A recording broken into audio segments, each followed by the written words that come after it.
শুধু গান নয়, গানের গল্প। সে ডানা মেলে উড়ে যায় অল্প অল্প একদিন, প্রতিদিন একদিন প্রতিদিন।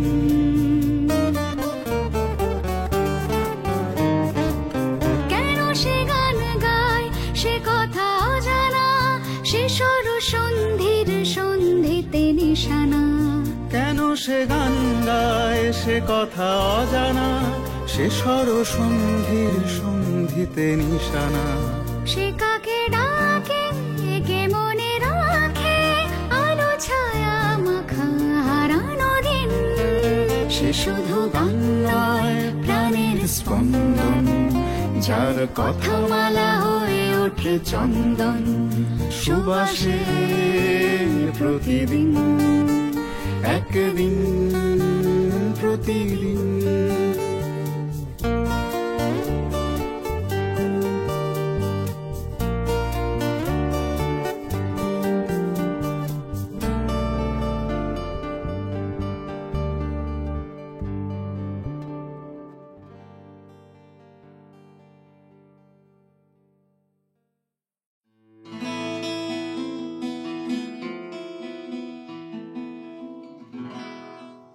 কাল রাত্রির থেকে ডোর্সের একটা গান খুব মনে পড়ছিল, When the music is over, turn out the light. For the music is your special friend. Music is your last friend until the end. Music is your only friend. তাই তো? একদম। কারণ আমার যেটা মনে হয় মাঝে মাঝে, সঙ্গীত যখন তার একটা নিঃশব্দ অবয়ব নিয়ে দাঁড়ায়, খুব ফিগারেটিভ তো হয় না, তখন আমরা একটুখানি অসহায় বোধ করি। আর আজকে এই অসহায়তা কাটাতেই আমাদের সঙ্গীত বন্ধু যারা হন, তাদের সঙ্গে আমরা একেবারেই গল্প করতে বসি, আড্ডা দিতে বসি, এবং একটা সাংগীতিক মুহূর্ত তৈরি করার যে জায়গাগুলো থাকে। সেই কারণে আজকে আমার সঙ্গে যিনি আছেন, ডক্টর দুর্বা সিনহা রায়, আরেকটু বোঝে না, রায়চৌধুরী, রায়চৌধুরী, বাকি রায়টা উনিই দেবেন। তো আমরা একটু জানবো আজকে তার সাংগীতিক দর্শনের কথা। কিছু গান তো থাকবে সঙ্গে, এভাবে এগোক না আড্ডাটা। প্রাথমিকভাবে যেটা খুব জানার ইচ্ছে যায়, যেটা হচ্ছে যে কোনো শিল্পী, সেটা নিশ্চয়ই আপনার ভেতরেও হয়েছিল, যে সঙ্গীতের যে বীজ বপন, সেটা কি একবারে আশৈশব? হ্যাঁ, আসলে এটা বাড়ির কিছুটা পরিবেশ তো বটেই। আমার ঠাকুমাকে, আমার বাবাকে আমি দেখেছি একদম বসে বসে রবীন্দ্রনাথের কবিতা মুখস্থ আবৃত্তি করতে, কর্ণকুন্তী সংবাদ দুজনে একসঙ্গে দুজনে বলে যাচ্ছেন। আচ্ছা, ঠাকুমা এবং বাবা? ঠাকুমা এবং বাবা। আচ্ছা। এবং দাদু খুব অল্প বয়সে মারা গেছিলেন। ঠাকুমা সেই সময় তখন বোধহয় বিটি ছিল, বিটি পাশ করে স্কুলে চাকরি করে আমার বাবা আর পিসিকে বড় করেন। তার সঙ্গে লেডি ব্রেবন থেকে সেলাইয়ে ডিপ্লোমা করেন, আবার গান শিখতেন। তো তারপরে আমার পিসিও রবীন্দ্রনাথের গান শিখেছেন, বাবা সেতার বাজাতেন। আর বাড়িতে খুব ওই তখন থেকে এই কণিকা বন্দ্যোপাধ্যায়, রাজেশ্বরী দত্ত, তাদের ওই যে রেকর্ড ছিল তখন, হ্যাঁ, সেই রেকর্ড শুনতাম ভীষণ। মানে সারাদিন বাড়িতে নানান রকম গানের রেকর্ড। এবং ঠাকুমার কাছে ওই কথা ও কাহিনীর যে রবীন্দ্রনাথের বড় বড় কবিতাগুলো, ওগুলো আমাকে গল্প শোনাতেন। মানে গল্প ছিল ওগুলো আমার কাছে, ছোটবেলাকার শোনার গল্প। তো এইভাবে বড় হওয়া আর কি। আর মা বাইরে যেহেতু চাকরি করতেন, চাকরি সূত্রে বাইরে থাকতেন, বড় ছুটি ছাড়া পেতাম না। মা প্রবাসী বাঙালি ছিলেন। আচ্ছা। মায়ের মানে আমার মামা বাড়ি ছিল মূলত জবলপুরে। আচ্ছা। তো ওখান সেই জন্য মা খুব শাস্ত্রীয় সঙ্গীতের চর্চা মায়ের ছিল। মায়ের এখানে এসে রবীন্দ্রনাথকে শোনা বা রবীন্দ্রনাথের সৃষ্টির কাছাকাছি আসা এখানে এসে। কিন্তু মায়ের ওই দিকটা ছিল। আর মা মূলত বাইরে চাকরি করতেন বলে বাবার কাছেই আমার সারাদিনের রেয়াজ বা বাবা ঠাকুমার কাছে এই রবীন্দ্রনাথের কবিতা, এমনকি পূজারিনী, ছোটবেলায় আমার মনে আছে বেশ ছাদে আমরা বন্ধুরা একসঙ্গে একটা রবীন্দ্র জয়ন্তীর হিড়িক উঠলো আমাদের, মানে আমরা করব কিছু একটা। তো সেই জন্য একদম বাড়িতে ওই সব ধুতি টুতি পরিয়ে দেওয়া হলো, আমি পূজারিনীর, আমি বিম্বিসার মানে নৃপতি বিম্বিসার নুমিয়া বুদ্ধে মাগিয়া লইল করে একদম শ্রীমতী সেজে একজন বুদ্ধের দাসী আমি, এইসব করে একদম একটা সুন্দর ব্যাপার হয়ে গেল। তো একদিন আমাকে কিছুদিন আগে একজন জিজ্ঞাসা করছিল, তোমার পূজারিনী মুখস্থ? আমি গড়গড় গড়গড় করে মুখস্থ বলতে শুরু করলাম। এখন যে খুব একটা পড়ি তা নয়, কিন্তু ওই যে ছোটবেলার বলার পড়া আমি দেখলাম ভুলিনি, তো ঢুকে গেছে কখন নিজের অজান্তে, সেই কানের মধ্যে দিয়া মরমে পশিল রে। হ্যাঁ, মানে ওটাই হয় শৈশবের ওই যে শোনা, যে পড়াশোনা কর মানে প্যারালালি বলা হতো আর কি। হ্যাঁ, আমাকে আবার গান হলো না, মানে পরীক্ষা হোক যাই হোক রেয়াজে তোমায় বসতেই হবে। মানে এমনও হয়েছে দুর্গাপুজোর সময় সবাই আমরা বন্ধু বান্ধবরা খেলছি, এমন সময় আমার তবলার স্যার এবং গানের শিক্ষক এসে উপস্থিত, আর বাবা বলল চলো এখন বসতে হবে। আমার তো কান্না পাওয়ার উপক্রম, কিন্তু কাঁদলেও আমার কোনো কিছু বলার উপায় ছিল না যে আমি এখন খেলবো, গান গাইবো না। তো হয়ে গেল, মানে ওই সময় 2 ঘন্টা 2.5 ঘন্টা, মানে তখন হয়তো অনেক সময় জোর করে বসতাম, মনে হতো এত কেন জোর করা হচ্ছে, কিন্তু ওই করতে করতে কখন যে আমার সঙ্গে মিশে গেল সুর, এখন না করতে পারলে অস্বস্তি হয়, মানে এইটা হয়ে গেল কবে একটা, নিজেই বুঝতে পারলাম না। একটা শৈশবের অভ্যাস। হ্যাঁ, এবং প্রার্থনা করবো এরম বাবার সংখ্যা যেন, এরম পরিবারের সংখ্যা বাড়তে থাকুক।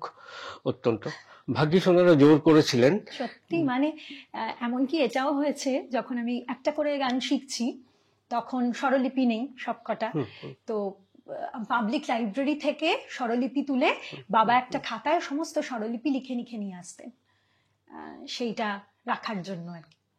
হ্যাঁ, কারণ তখন ওটা এত যান্ত্রিক হয়ে যায়নি সবকিছু, হিউম্যান টাচটা সবকিছুর মধ্যেই তখন একটু কষ্ট করে জোগাড় করা, একটু কষ্ট করে পাওয়ার যে ব্যাপার ছিল। সত্যি, মানে এখন যে একটা মোবাইলেই রেকর্ডিং করে নিচ্ছি, মানে শুনে শিখবো, এক্ষুনি কিছু রপ্ত করব, কিছু লিখবো, এইটা যেমন মানে এটা আমার একটু খারাপই লাগে। মানে কষ্ট করে মাথায় নেবার জায়গাটায় তো কমে যাচ্ছে সবকিছু অ্যাভেলেবল হওয়ার জন্য এই যন্ত্রের। আমরা শৈশব থেকে কৈশোরের যে জায়গা, যে ট্রান্স পিরিয়ড যেগুলো আমরা শুনছি, যেভাবে সঙ্গীতটাও তো সেইভাবে এগোচ্ছে সঙ্গে সঙ্গে, একটা ট্র্যাভেলের মতো। তো এইখানে যদি আমরা একটা গুরু গম্ভীর প্রসঙ্গে আসি, মানে আপনার গুরু, তাদের সঙ্গ আপনি কিভাবে মানে শুরু করেছিলেন? শুরুটা অনেক ছোট থেকেই হয়েছিল, শুরু হয়েছিল 2.5 বছর বয়স থেকে। তখন আমার বাড়ির কাছেই একজন থাকতেন অচেনা সিংহ, তিনি আমাকে বাড়িতে এসে শেখাতেন, আর হারমোনিয়ামে হাত পেতাম না, কোলে বসে শিখতাম আর কি। তো এইরকম একদিন রেয়াজ করছি, একদিন বাড়ির সামনে দিয়ে একজন পাস করছিলেন, তার নাম হচ্ছেন শঙ্কর চক্রবর্তী।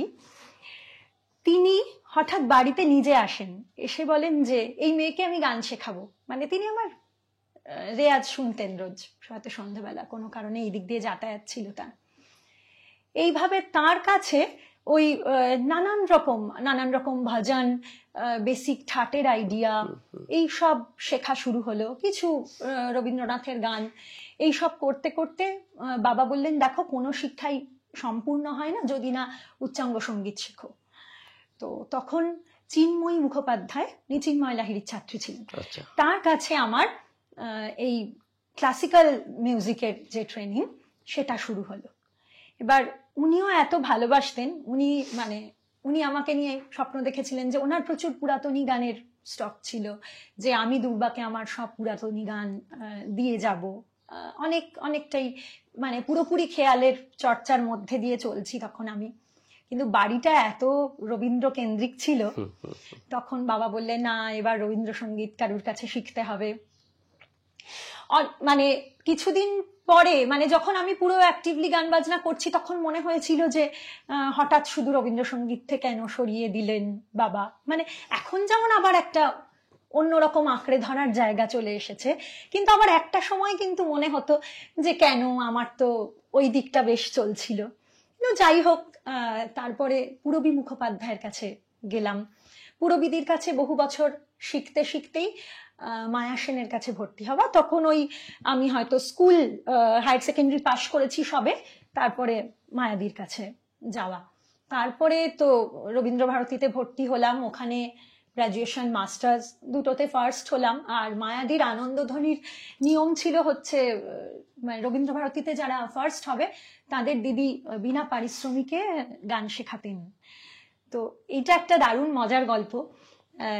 উনি একদিন মানে মাসে তার যা সাম্মানিক আমি দিয়েছি, সাম্মানিক দেওয়ার পরে পরের দিন যখন গান শিখতে গেছি আমাকে দিদি বলছেন তুমি আমার কাছে কিছু টাকা পাও। আমি তো অবাক হয়ে দিদির দিকে চেয়ে দেখছি যে কি বলছেন, কেন বলছেন। তো বলছেন আমার তোমার কাছ থেকে তো নেওয়া উচিত নয়, আনন্দধ্বনির নিয়ম অনুযায়ী তুমি তো এখন ফার্স্ট হয়েছ, কিন্তু আমি এটা তোমার থেকে ভুল করে নিয়েছিলাম। তো এই রকমও সঙ্গ পেয়েছি, যেটা ক্রমাগত মানে সমৃদ্ধ করছে আর কি নিজেকে। আচ্ছা, আমরা ওই সময়ের হয় একদম শৈশবের ভালো লাগা গান, বা এই যে এই জার্নিটা আরম্ভ হলো এই সময়ের গান, তা সে শাস্ত্রীয়ই হোক বা রবীন্দ্রনাথের গানই হোক, একটু শাস্ত্রীয় সঙ্গীত মানে একবারে ওই সময় শেখা যদি আমরা একটু শুনি।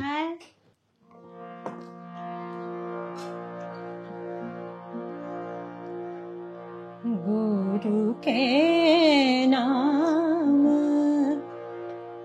जप दे मन मेरो, गुरु के नाम जप दे मन मेरो, साधन होए सफल तेरो, गुरु के नाम जप दे मन मेरो।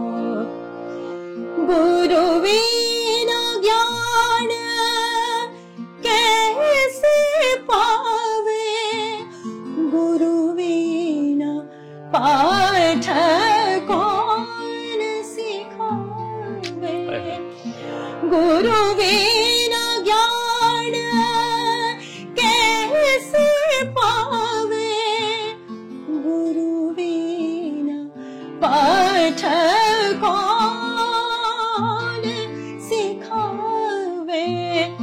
हर चिंता पर गुरु के नाम सुमारो, गुरु के नाम जप दे मन मेरो, साधन होए सफल तेरो, गुरु के नाम जप दे मन मेरो।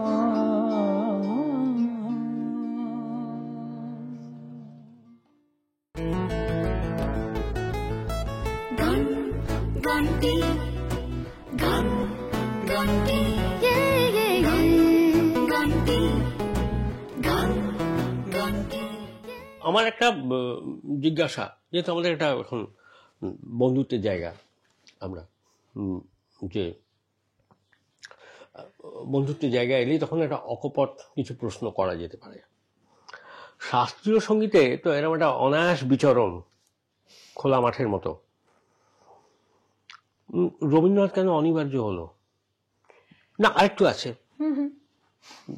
এটা লজ্জা পাওয়ার কারণ নেই, মানে কোন গানে তারই প্রেমে পড়লেন? এইটা ঠিক কোন গানে বলা মুশকিল। রবীন্দ্রসঙ্গীত চর্চা করবার পরেও, মানে আমি বলছি অন্তত আমার গ্রাজুয়েশন মাস্টার্স কমপ্লিট হয়ে যাওয়ার পরেও এতটা প্রেমে পড়িনি যতটা শাওলিদির সংস্পর্শে আসার পর তাকে যেভাবে চিনলাম। কোন শাওলিদির কথা? শাওলি মিত্র। আচ্ছা। এবার 2008 মানে যখন আমার MA ফাইনাল ইয়ার আর কি, তখন ওনারই একটি নাটক অপরাজিতা, সেই নাটকে উনি মানে গানের জন্য আমার ওনার কাছে যাওয়া হলো, সেটি হচ্ছে তড়িৎ ভট্টাচার্য, ওনার তড়িৎদার সুবাদে আর কি।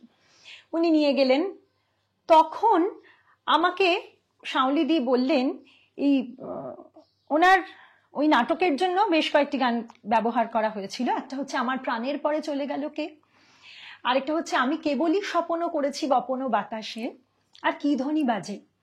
এবার কি ধ্বনি বাজার গল্পটা যদিও অনেকবার অনেকের শোনা, তাও আমি বলি যে এই গানটি যেভাবে বিস্তার সহযোগে মায়াদি শিখিয়েছিলেন সেইটা উনি চেয়েছিলেন, এবং উনি বলেছেন, এটা আমি পরের ক্লাসে বলা মাত্রই কিন্তু মায়াদি একদম সঙ্গে সঙ্গে অন্য গান তখন শেখানো চলছিল শিখিয়ে দিয়েছিলেন।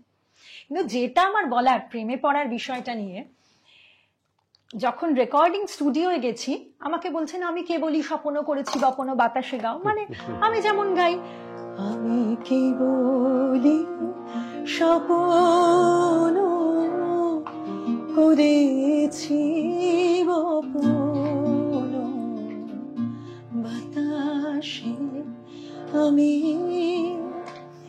বলছেন। উনি চলে এসছেন, এসে বলছেন শোনো, তখনও তুমিতে ছিলাম, তুইতে যাইনি। তখন বলছেন শোনো, রবীন্দ্রনাথ বলছেন স্বপ্নের বীজ বপন করেছেন কোথায়, মাটিতে নয় বাতাসে, তাই কুসুম চয়ন করেননি, আকাশ কুসুম চয়ন করেছেন হতাশে। গানটা সেইভাবে গাও। আমি তো অবাক, কিভাবে গাইতে হবে তাহলে। তো তখন নাটকের প্রয়োজনে একটু শ্বাস ছেড়ে গাইবার ব্যাপার ছিল, কিন্তু তারপরে দিদির কিছু শেষের কবিতা পাঠ বা রাজা পাঠেও তখন ওই রবীন্দ্রনাথের গানের কথাকে কিভাবে গাইবো, দয়া দিয়ে হবে গোমর জীবন ধুতে, বা আরো কিছুক্ষণ না হয় বসেও পাশে, বা আমার নয়ন তব নয়নের নিবিড় ছায়ায় মনের কথার কুসুম কোরাক খোঁজে। মানে যখন আমাকে বলছেন যে এইভাবে প্রেমের কথা লেখা যায়, যে আমার নয়ন তব নয়নের নিবিড় ছায়ায় তোমার চোখের মধ্যে আমার মনের কথার কুসুম কোরাক খুঁজছি, এইভাবে গা, তখন না আমাকে একটু নাড়িয়ে দিল যে আমাকে তো তাহলে গানটা নিয়ে ভাবতে হবে। মানে আমি তো এতদিন শুধু স্বরলিপি আর রবীন্দ্রনাথের গান ওইভাবে গেয়ে গেছি, আমি তো এইভাবে ভেবে দেখিনি। তো সেই শুরু হলো আর কি, যে মানে এটা তো ঠিক ডুব দেওয়া, আর ডুব দিতে দিতেই কবে যে প্রেমে পড়লাম সেটা বুঝতে পারলাম, অজান্তে ভাসিয়ে নিয়ে গেল। মানে এই গানের কথা যেন গানের কথা নয়, মানে সাস্টেনিং নোটস এর মতো, মানে একটা সুরিয়ালিস্টিক পেইন্টিং যেভাবে দেখা হয়। ওই গানটা করছি একটু, ওই আমার নয়ন তব নয়নে, আমার নয়ন তব নয়নে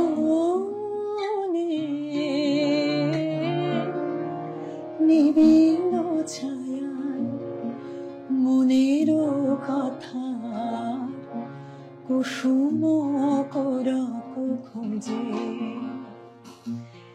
সে গান কখনো অগম গোপন গহন মায়ায় পথ হারাইল, ও যে আমার নয়ন। এই যে অগম গোপন গহন মায়ায় পথ হারাইল বলেই যে রবীন্দ্রনাথ এমন করে কোমলনি পেরিয়ে এসে কোমল গান্ধারে এসে শেষ করেছেন, এটা আস্তে আস্তে ভাবতে শিখলাম বা ভাবার চেষ্টা করতে থাকলাম। মানে শুধুমাত্র এই কয়েকটা লাইনেই বোধহয় সবকিছুর উত্তর পেয়ে এবং মনে হয় যেন স্তব্ধ হয়ে থাকি আর কি। একদমই, মানে আবার একটা ভাবনা শুরু হতে আরম্ভ করে যেখানে দাঁড়িয়ে। এ খুব নিঃশব্দ একটা আলোচনা, মানে এই আলোচনা আর হয় না আর কি। ওই শঙ্করদা একটা খুব ভালো কথা বলেন, মানে শঙ্করলাল ভট্টাচার্য, আমাদের গানটির নামকরণ শঙ্করদারি করা, যে একটি গান থেমে যাবার পর তার চর্চা হতে শুরু হয়। ঠিক, একদমই তাই। গান শেষ হলো না, কিন্তু ওইখান থেকে গানের চর্চা শুরু হলো। তো এইখানেই রবীন্দ্রনাথ আমাদের বোধহয় ক্রমাগত ভাবান, বা আমার মনে হয় যে এটা খুব সামান্য রবীন্দ্রনাথের গান পড়ার জায়গা থেকে যদি বলি, যে হয়তো অনেক কথায় সুর না থাকলেও চলে যেত, মানে যিনি লিখতে পারেন ভ্রমর শেখা হয় বিভাগী নির্ভীত নীল পদ্ম লাগি, কোন রাতের পাখি গায়ে একাকি সঙ্গীবিহীন অন্ধকারে। মানে এটা ঘটতে পারে পৃথিবীতে, মানে ইটস আ ম্যাজিক রিয়ালিটি। আপন হৃদয়ে গহন দ্বারে কান পেতে রই না, আমি কান পেতে রই।